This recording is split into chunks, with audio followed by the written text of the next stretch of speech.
Bueno, vamos a ir partiendo ya con quienes se hayan sumado. Después va a quedar grabado. Así que bueno, son hartos temas, es algo bien extenso que estuve pensando cómo compartirlo, pero eh, como que como quise hacerlo un poco más desde la vivencia este live, contarles un poco, entre compartirles de qué se trata este contenido, ¿no? Pero también cómo llegué a él, siento que es algo súper importante.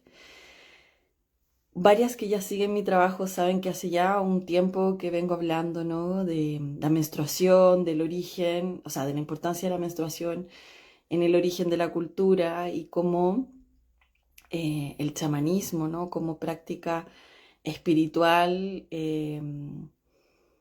situada en los orígenes del ser humano. O sea, encontramos chamanismo en todo el mundo, básicamente. Y precisamente la otra vez la Rayen me decía, bueno, chamanismo es el término más correcto, ¿no? No sé si es el más correcto, me gusta harto, pero sí sé que se usa harto como un consenso entre personas que practican hoy chamanismo y personas que lo estudian y o lo estudian, es un consenso, ¿no? Pero es para entender una forma de espiritualidad en donde eh, hay muchos puntos en común, ¿no? Como desde cómo se ve el mundo, se ve como un mundo animado, en donde hay espíritus, en donde la energía vital y la conciencia y la inteligencia de la diosa, de la naturaleza, del gran espíritu, ¿no? Según la cultura, está en todos los seres vivos, en las piedras, en los apus, montañas, en las cuevas, ¿no? Y que yo hoy día aprovecho de compartir desde la cosmovisión andina. Fue muy bonito aquí en mis tierras, ¿no? Encontrar otra forma de hablar de los chakras, pero ellos lo conceptualizan como bocas de la Pachamama, ¿no? Que van a alimentar y son lugares en donde, por decirlo, explicarlo, ¿no? De una forma que podamos ir entendiendo distintas cosmovisiones, em, canales energéticos, se juntan muchos canales energéticos a tal punto que son lugares en donde el espíritu, la vida, la conciencia se expresa de una forma especial, ¿no? Entonces, estas bocas de Pachamama son a veces cuevas, manantiales, rinconcitos, ¿no? Como espacios, cuevitas pequeñas, ¿no?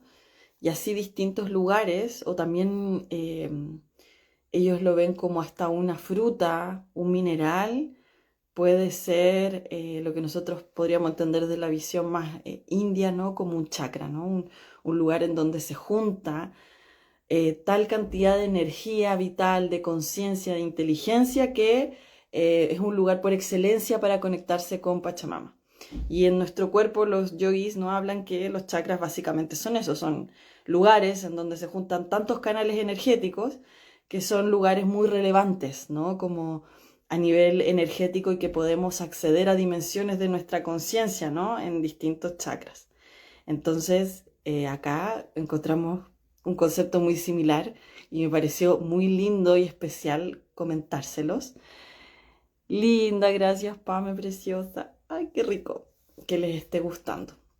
Entonces, así voy introduciendo este tema, también para irles contando cómo para mí fue fascinante ir encontrando acá en América como puntos de unión, ¿no? Con lugares tan lejanos y sabidurías tan lejanas físicamente. Y empecé a entender también por lo que yo ya venía haciendo, que yo ya no venía hablando eh, de cómo el chamanismo, y específicamente entendiéndolo como chamanismo femenino en el sentido de que la primera forma de chamanismo, y voy a partir por ahí, y prometo que voy a llegar a América, pero es para que se vaya entendiendo, ¿no? El chamanismo como una práctica, ¿no? Que se funda en esta experiencia femenina, ¿no? Y ahí hay varios, ¿cómo se llamaban? ¿A qué te refieres libertad con cómo se llamaban esos lugares? Ahí después te leo la respuesta. Entonces, pero ahora voy a seguir explicando esto para no perder el hilo. Entonces, volviendo al hilo, ¿no? Ya, el chamanismo, ¿no? Se funda, ¿no?, en estos procesos femeninos. Hay muchos autores que no, ahora en este momento no quiero ponerme tan mental, ¿no? Pero hay distintos autores académicos, ¿no?, que han ido pensando que efectivamente la conciencia humana emerge de esta relación entre la observación de la luna y la observación de los cuerpos femeninos y los ciclos femeninos, ¿no? Y ahí hay distintos autores que han empezado a armar distintas teorías y uno va diciendo, wow, todo empieza a tener sentido. ¿Por qué los calendarios más antiguos son lunares? ¿Por qué las estatuillas más antiguas son Venus, ¿no? Son mujeres desnudas, ¿no?, con sus cuerpos maravillosos, voluptuosos, sus vientres grandes, sus pechos grandes, ¿no?, aludiendo mucho a su cuerpo abundante de madre, ¿no? Entonces todo empieza a tener sentido. Entonces desde esta visión sería la observación de los cambios de la luna y los cambios de los cuerpos de las mujeres que se empiezan a ajustar a este cambio de la luna, se empiezan a sincronizar con la luna, es lo que vendría a originar el pensamiento abstracto, ¿no? Esta observación de una luna llena, ¿no?, que es la plenitud, y cuando la luna desaparece, ¿a dónde va?, ¿no? Y este ciclo que se repite una y otra vez, una luna que parece desaparecer, morir y volver a renacer. Entonces empiezan a nacer estos mitos que podemos encontrar en todas partes del mundo, mitos lunares de la muerte y el renacimiento. Y eso es algo extendido, donde tú vayas, los ves. Entonces se empieza a entender que en el fondo el mito de la luna es un mito muy antiguo, ¿no?, que tan así que estaría en nuestros orígenes. Entonces yo empecé a llevar esto a mi práctica, pero también a seguir investigando, viendo estos mitos, cómo los podríamos ver en distintos lugares del mundo, acompañado de también, son mitos que se acompañan de ciertas prácticas iniciáticas. Y eso es lo que empecé a entender, ¿no? Que estos mitos sobre la luna, sobre un cuerpo materno también, ¿no?, que esta luna es una diosa que acoge en la vida, que nutre la vida, ¿no? Por eso estos pechos abundantes de estas Venus, ¿no? Y que también acoge la muerte.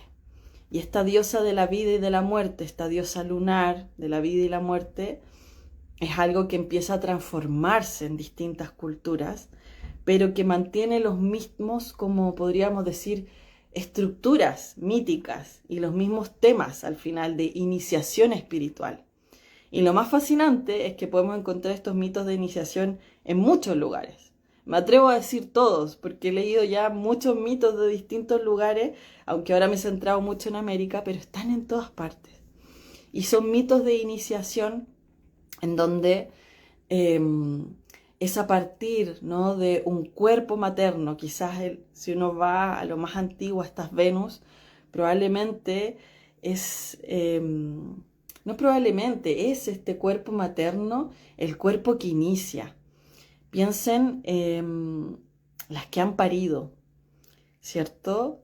Uno entra en un trance en donde tú te entregas al espíritu, en donde te vuelves canal de la vida, del universo, y te entregas al misterio.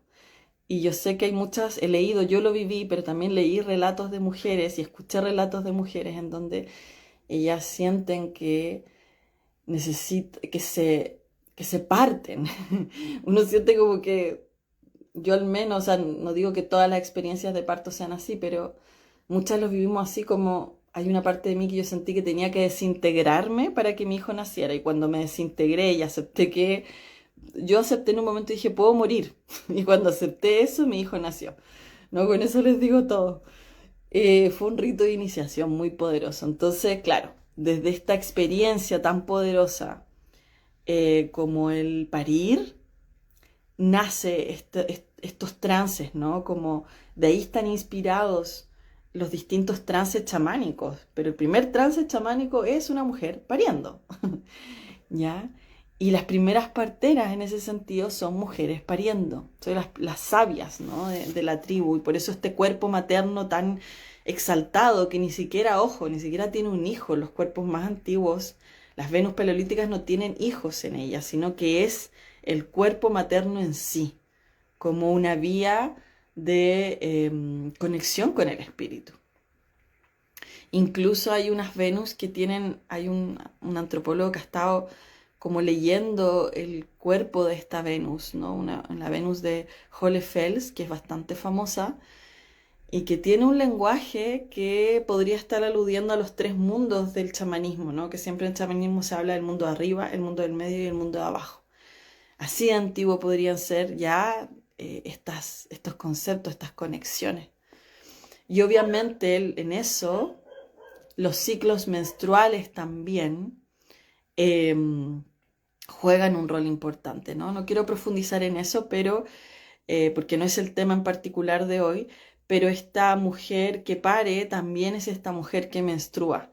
Y los primeros ritos y retiros espirituales son estas mujeres retirándose a menstruar con la luna en la oscuridad, para que desde esta oscuridad, desde este silencio de la luna, de la mujer menstruando dentro de sí misma, el mundo vuelva a nacer, ¿no?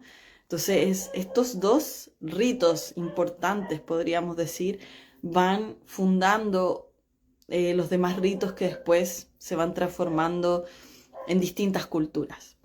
Lo interesante es que podemos ver lo que les decía, todas estas estructuras míticas hasta acá en nuestra querida América, para las que son de aquí y las que no también. Yo sé que hay varias chicas que siguen mi trabajo, que son de Europa, ¿no? España en particular. O sea, siento que esta es una sabiduría que está abierta a todas y que es a todes, que es fascinante a todes. También ahí aprovecho de hacer esa pregunta que me llegó por ahí. Esto no es solo para mujeres.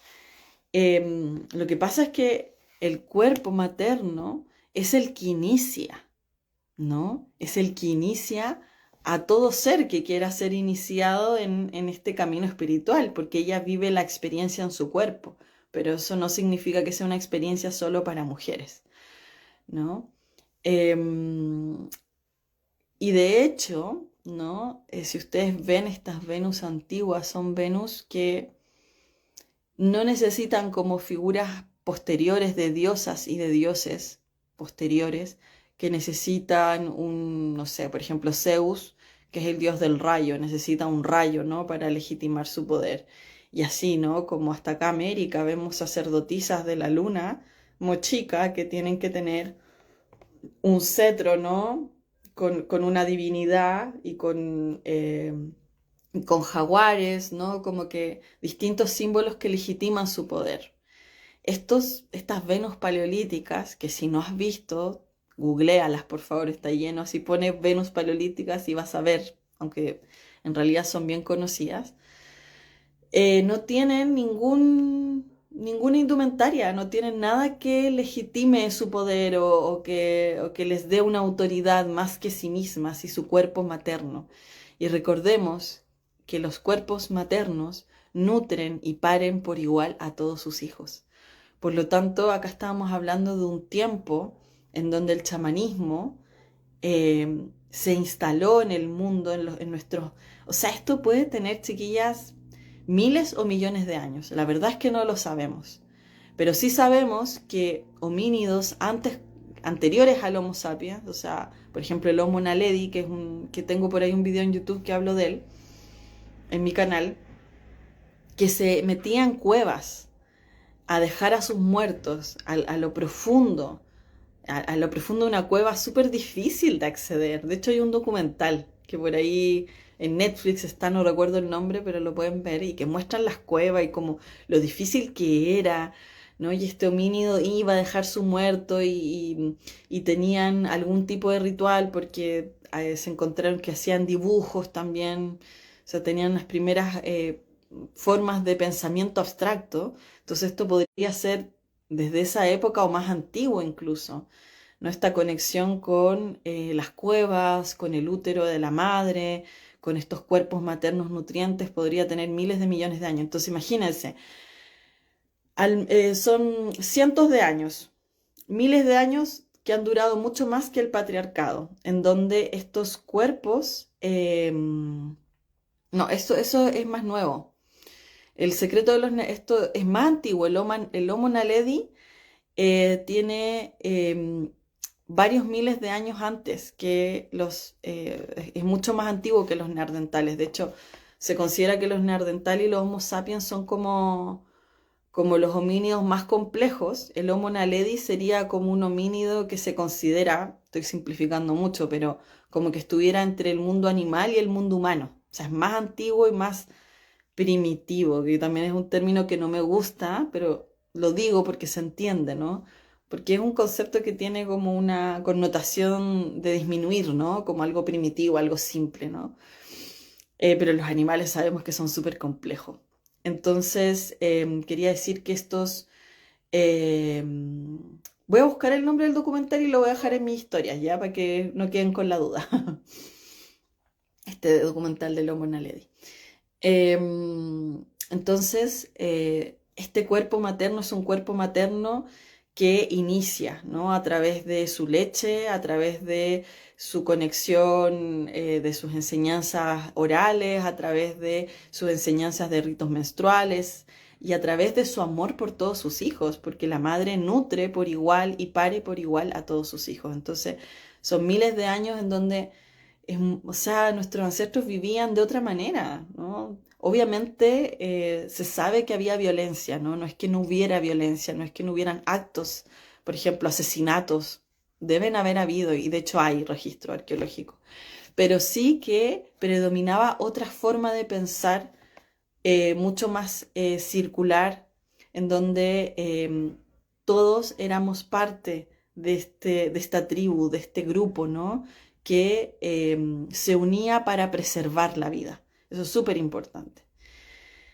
Entonces, hay otros videos que están por ahí en mi canal de YouTube en donde yo me extiendo de esto, ¿no? Como por qué sabemos que nuestros ancestros, que la cultura humana emerge para el cuidado de la vida. Pero eso es algo que ya he desarrollado harto, entonces no me quiero extender en eso. Entonces lo voy a dejar hoy día como un poco como en un principio. Y por ahí voy a compartir también en mis historias algún video en donde yo desarrolle más esto por si alguna quiere como profundizar en eso, pero ya como he hablado tanto no quiero extenderme en eso. Entonces, bueno, esto duró miles de años. Entonces, fue tan fuerte, arquetípicamente hablando, eh, que permeó nuestro inconsciente, que permeó nuestros cuerpos, todos estos ritos iniciáticos, que además lo bonito es que unen distintos continentes, porque esto, imagínense, está desde el comienzo de nuestra especie, o sea, es antes de que tuviéramos estas separaciones de América y del colonialismo, de una Europa que llega a América, ¿no? Y colonializa, o sea, todo esto es mucho más antiguo cuando todos éramos parte de una misma familia, ¿no? Como que yo todavía creo que lo somos, pero digo, no estábamos divididos, por decirlo así, como lo estamos hoy día, ¿no? Éramos como una misma humanidad, mucho más pequeña. Entonces, estos arquetipos se instalan en ese momento y son tan profundos que lo podemos encontrar en ritos y mitos de distintos lugares del mundo. Y eso fue lo fascinante y ahora voy llegando a nuestro continente, voy aterrizando a América, en donde fue fascinante ir viendo cómo ver, conectarme y encontrarme con distintos mitos que hablan de estos ritos, que no solo es que hayan diosas, ¿no? Sino que hay diosas con rasgos de estos tiempos matrísticos o del orden materno, ¿ya? A este tiempo me gustan dos términos, últimamente he usado más orden materno, me gusta mucho, porque habla de un orden amoroso de la sociedad en donde la madre es arquetípicamente la autoridad o físicamente, ¿no? Si viviéramos en una sociedad efectivamente en que viviéramos así como vivían nuestros ancestros, en donde ella vela por el bienestar de todos, porque todos son sus hijos, todos son parte de esta comunidad.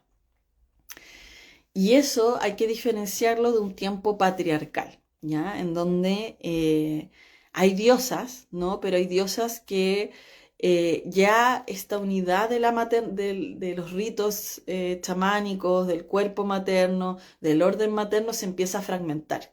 Y eso es lo que vemos, por ejemplo, en las típicas diosas griegas, que vemos diosa Atenea, diosa Artemisa, diosa Deméter, ¿no?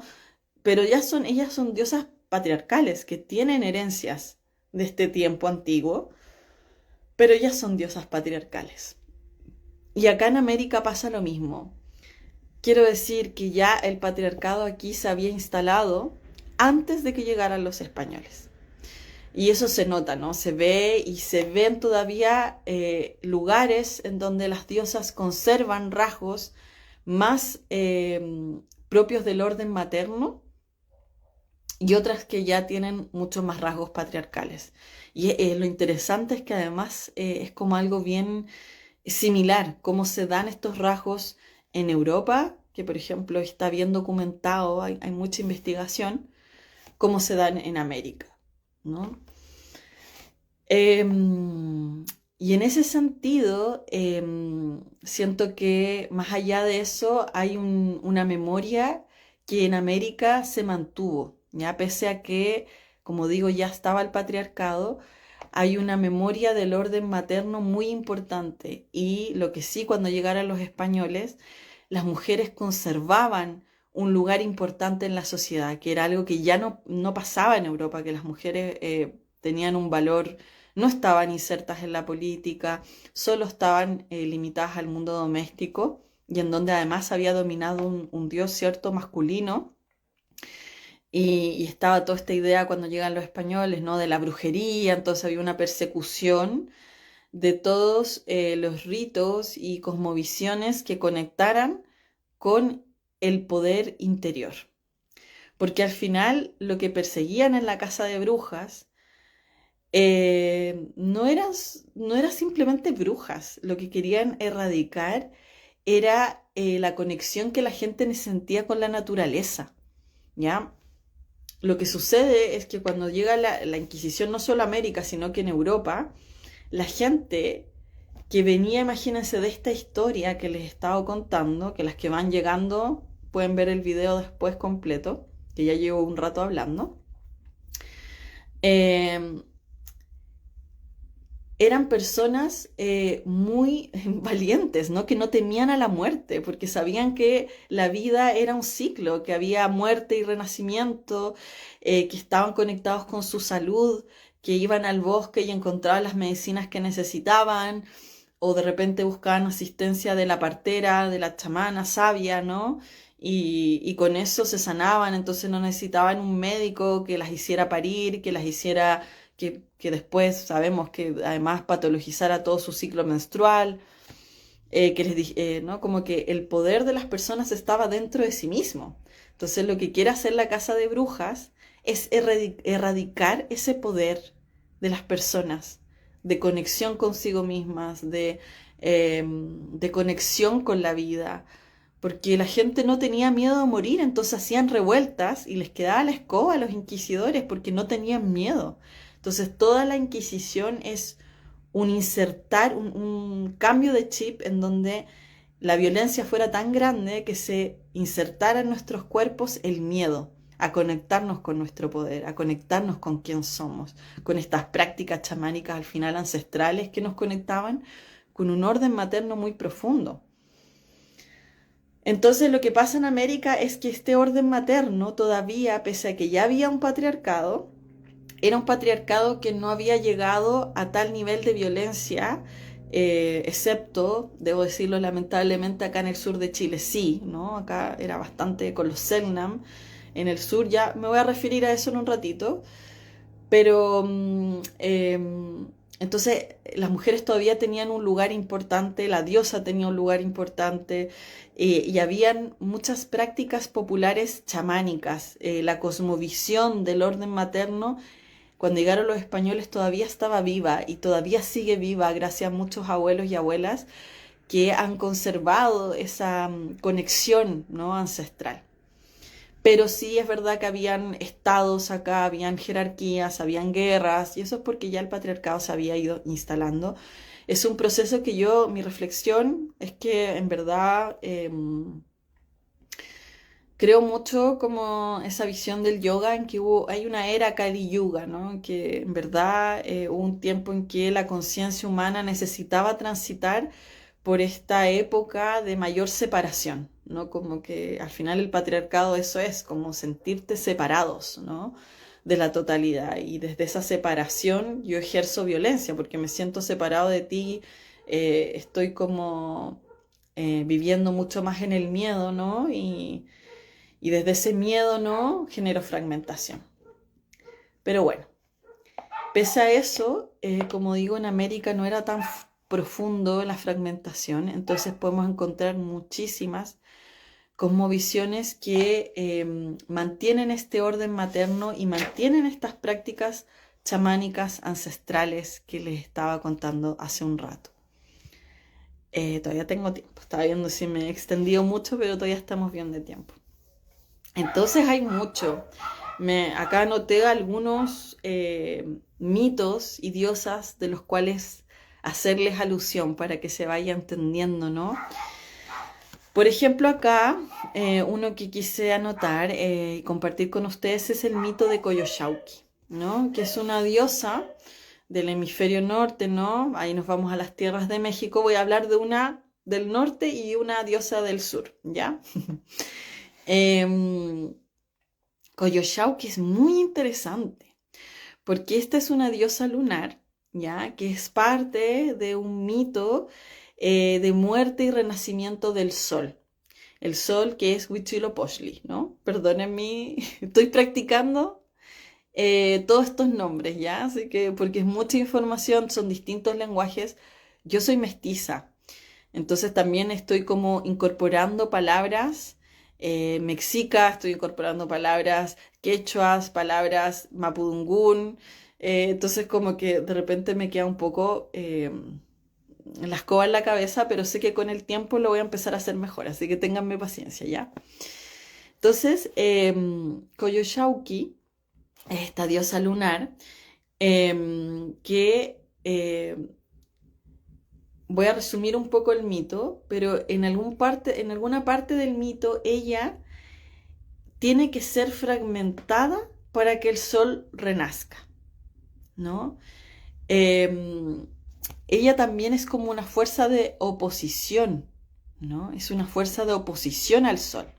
Esta fuerza lunar que se opone a través de la envidia y de los celos al nacimiento del sol, porque Coyolxauhqui tenía envidia, ¿no? Y celos de este hijo que iba a nacer. Y, y claro, el sol tiene que fragmentar a Coyolxauhqui para poder nacer. Esta fragmentación de Coyolxauhqui, hay una investigación muy bonita que no recuerdo ahora la autora, pero ahí siempre yo estoy disponible a dar esa bibliografía. No tengo el artículo para subirlo porque hay que pagar para leerlo, es de una revista mexicana, pero en base a todo lo que es la sabiduría popular mexicana, se piensa que esta Coyolxauhqui en realidad es la placenta, ¿ya? Es la hermana mayor, porque en estos pueblos las hermanas mayores se les decía madrecitas pequeñas, ¿no? Porque ellas jugaban un rol en cuidar a los hermanos menores, ¿no? Y como ir aprendiendo también de la madre la sabiduría, ¿no? Del cuidado de un hogar, del cuidado de la vida. Entonces se piensa que Coyolxauhqui, por la forma además que tiene, que es una forma redonda, si ustedes han visto, voy a subir todas estas imágenes ahora en la tarde de las que hablé en mis historias para que las puedan ir viendo, ¿ya? Y así digan, estas eran las imágenes de las que la Fran hablaba en el live. Entonces ella está fragmentada, su cuerpo fragmentado en una esfera y tiene acá un cordón amarrado, ¿no? Y este sería el cordón umbilical. Y no es una cosmovisión muy extraña porque en realidad la placenta, ¿no? Es el árbol de la vida, ¿no? Que nos nutre. ¿Se han fijado que la placenta tiene una forma de árbol de vida? Entonces alude a esta placenta, ¿no? Coyolxauhqui, que nutre al bebé en el vientre. Es como la madrecita pequeña, ¿cierto?, que está velando por el cuidado de la vida. De hecho, hay parteras que le dicen a la placenta el ángel guardián, ¿no?, del bebé. Así que ya saben, mujeres, hay muchos ritos bonitos para qué hacer con la placenta, ¿no? Porque es importante la placenta, es esta madrecita pequeña, es este ángel guardián que cuida a nuestro bebé, que nos cuidó también a nosotras, ¿no? Cuando estábamos en el vientre materno.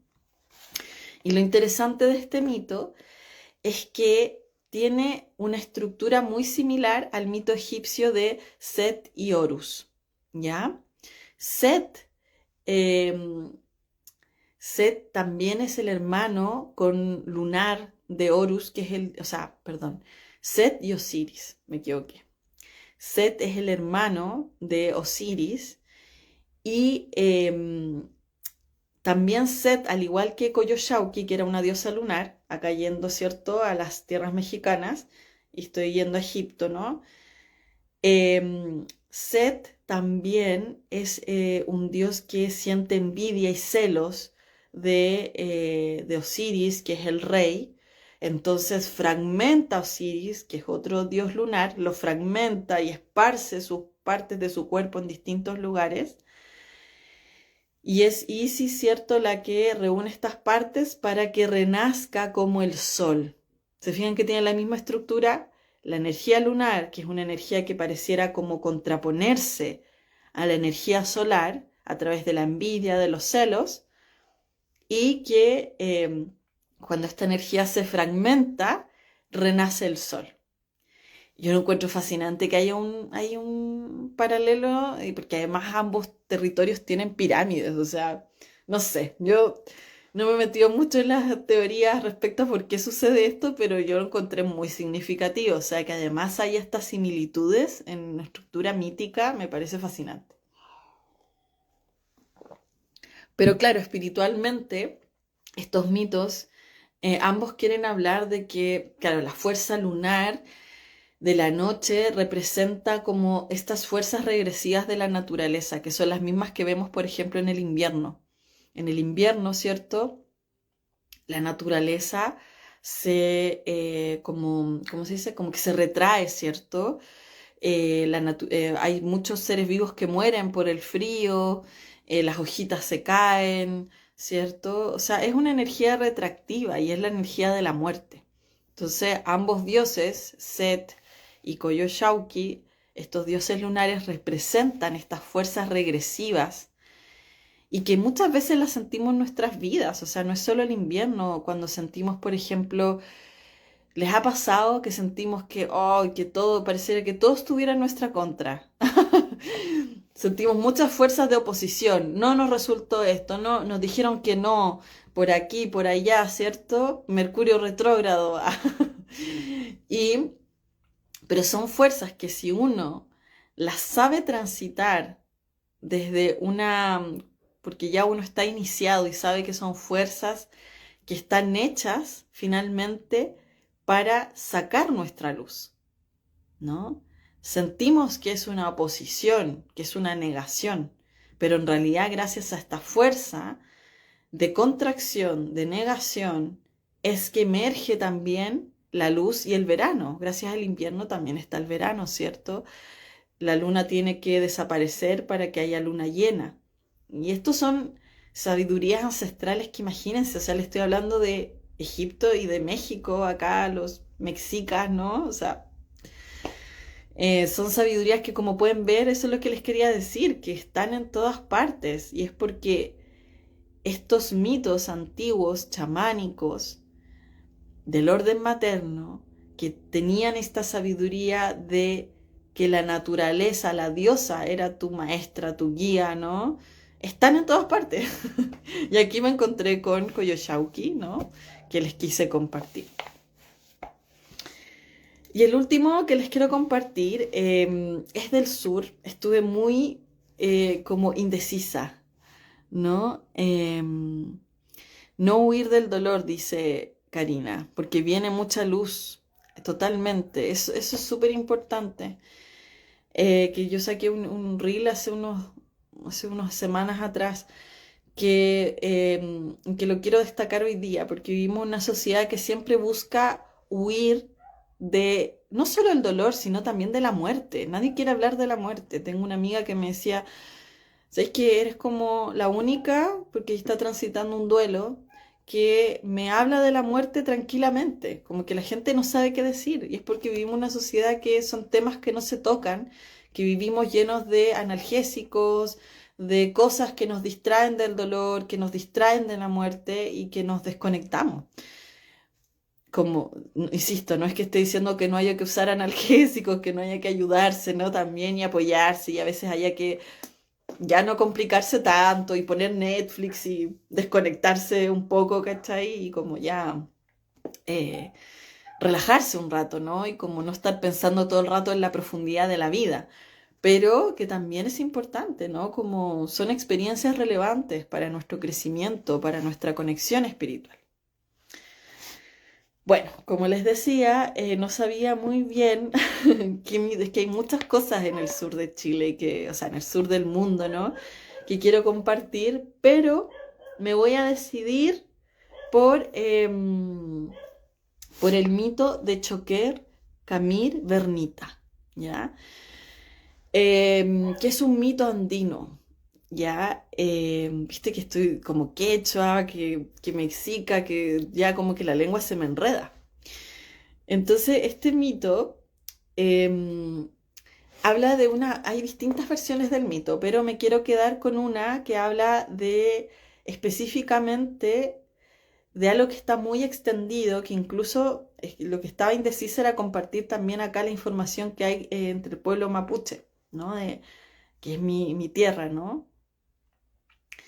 Pero también mi tierra es andina, porque también tengo el norte, ¿no? Y estoy muy conectada con el mundo andino. Yo viví iniciaciones muy poderosas en la Isla del Sol, entonces tengo ahí una conexión muy especial. Em, entonces son mitos en donde cómo se conservó en el sur, puedo ver. La estructura en que se conservó de los ritos iniciáticos, chamánicos también acá, tiene que ver con el mundo de las mujeres, el tejido y los animales. Entonces siempre hay como el mito de una mujer con un animal, que acá en el sur, en los mapuches, es la araña, y acá en el mito de Choquer, Camir Bernita, es la serpiente, ¿ya? Entonces, sí, lo voy a guardar en Moza. Sí, va a quedar ahí guardado y yo quiero tratar de subirlo a mi canal de YouTube también, si es que puedo, lo voy a intentar. Si no, va a quedar acá en mi perfil. Entonces, este mito habla de una joven que es una joven tejedora, que teje muy bien, ¿no? Y que va a visitar una laguna, ¿ya? Y en esta laguna conoce a como una serpiente que también es un hombre, ¿no? Es como un hombre serpiente. Y se empieza a enamorar y todos los días va a la laguna, ¿no? Y en la laguna se encuentra de nuevo con con este hombre serpiente. Entonces ella se mete a la laguna, de hecho, ¿no? Y eso es bien importante porque ella está entrando, ¿se acuerdan lo que partí diciendo de las bocas de Pachamama? Está entrando en una boca de Pachamama, está entrando en un centro energético importante de la Tierra. Y ella en algún momento se une con la serpiente, ¿no? Y tienen hijos que son serpientes. Esto es súper importante porque la serpiente es una iniciadora aquí y en la Quebrada del Ají, o sea, la serpiente está en todas partes y siempre la serpiente es un símbolo muy antiguo de este orden materno, ¿no? Y que tiene que ver con, es como un rostro de la diosa que está extendido. Y este rostro de la diosa es... la serpiente en sí te inicia en esta sabiduría de ver los diseños que hacen las tejedoras.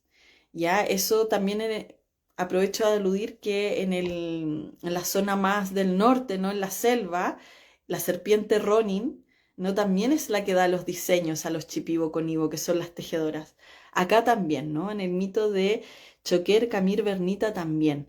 La serpiente, al fundirse con ella y al tener hijos serpientes, estos hijos serpientes son los hilos de su tejido, que le van dando la inspiración para el tejido. Entonces después el mito de Choquer, Camir, Bernita termina de distintas maneras. A veces sus padres la aceptan con sus hijos serpientes, otras veces no. Pero bueno, eso es parte también de la colonización, que ya saben que la serpiente era vista como el diablo, ¿no? Entonces como que estos mitos empezaron a vivir ciertas transformaciones también por la llegada acá fuerte de la colonización. Pero eso es lo importante con lo que me quiero quedar. Y, y que en el fondo esta serpiente, acá en el sur también podría ser esta araña, es la iniciadora que despierta la conciencia de las tejedoras, que las conecta con el mundo sutil de diseños sagrados para que ellas tejan estas prendas dependiendo del sector, ¿no? Dependiendo de la comunidad donde viven. Acá en el sur, ¿no? Los tejidos que usan las machi, el lonco, ¿no? Los distintos roles que ocupan distintos personajes de esa comunidad. Y acá también en el mundo andino, ¿no?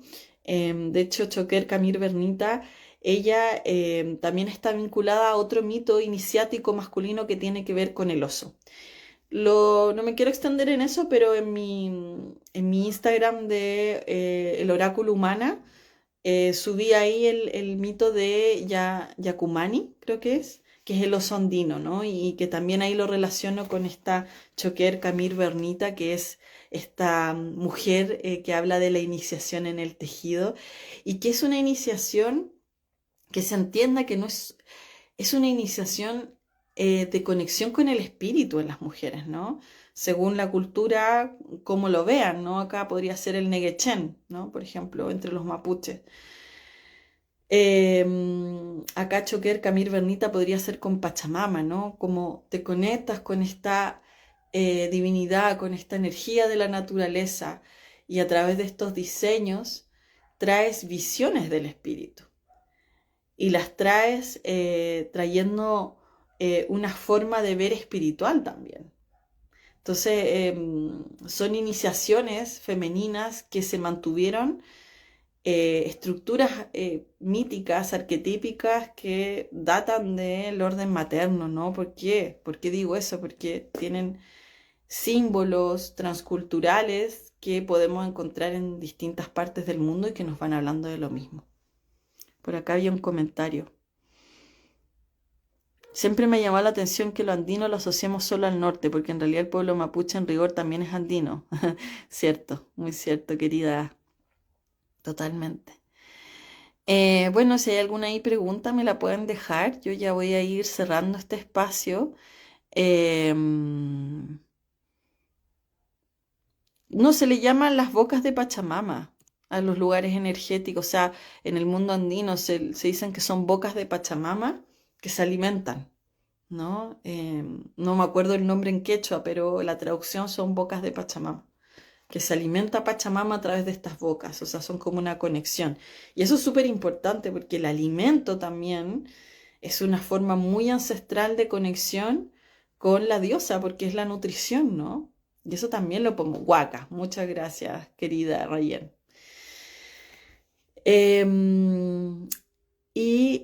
Bueno, quiero súper invitarlas en este live porque todo esto que vieron que transitamos en distintos lugares, vamos a irlo profundizando eh, en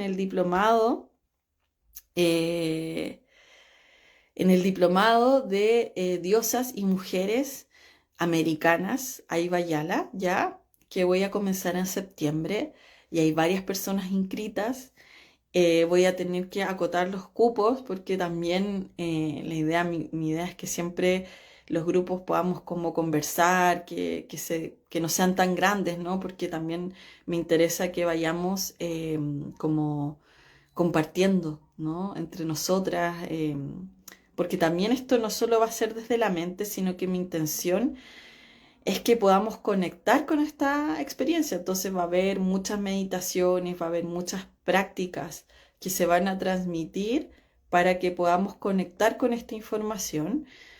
Quiero destacar que esto partimos desde, imagínense, desde los tiempos paleolíticos, partimos desde ahí hasta llegar a América. Entonces, por eso no tienes que vivir en América para que te interese esto, ¿no? Porque, o sentirte adscrita a alguna etnia indígena, porque en realidad esto busca unificar los territorios, busca darnos cuenta que este orden materno es algo que está en todas partes y que nos vuelve a unir. Y que lo hagamos desde el territorio de América es porque era algo que hacía falta, ¿no? Como que hay mucho escrito desde distintos lugares, trabajado, hay ruedas lunares con diosas muy lindas también, ¿no? Pero nos hacía falta hacer una rueda lunar de aquí, ¿no? De nuestras tierras y como también ver que también acá hay una sabiduría nueva también que nos llega, o sea, con muchas comprensiones energéticas, espirituales que nos pueden ayudar a profundizar este camino. Entonces, están súper invitadas, comenzamos en septiembre, hay facilidades de pago, tengo un valor solidario y un valor normal, pero mi intención es que las personas que lo quieran tomar, lo puedan tomar, ¿no? Y que haya un compromiso, porque de verdad que esto es investigación a puro pulso, entonces necesito ahí que también me gusta abrir mucho las puertas, pero también que también haya un compromiso. Entonces, si estás interesada, acércate a hablar y podemos ir conversando formas en que puedas tomar el curso y que sean amenas contigo y con tu economía también y con tus tiempos. Sí, Rebeca, ya estás inscrita. Saludos. Y sobre el origen sobre el origen materno. Sí, es que sabes lo que pasa es que este live quería como apuntar este tema, pero en mis historias voy a subir algún otro video en que yo hable de este orden materno, ¿ya? No lo voy a subir a la historia, así que atentas ahí, durante la tarde lo voy a subir. Somos un solo pueblo, totalmente. Gracias, querida, gracias por expandir la conciencia matrística. Sí, lo voy a guardar. Lo voy a guardar y lo voy a compartir acá en mis historias también y en mi perfil de Instagram. Trabajo en tambor, sí, tambor y sonaja. La verdad es que sí, también ha sido como, siento que todo esto, chiquillas, ha sido para mí como que yo no, siempre, como que de hecho hace años decía, uy, qué ganas de haber nacido en una comunidad indígena, hace hartos años atrás. Y después ya como que me fui reconciliando con mi mestiza, porque en realidad tengo de todas partes.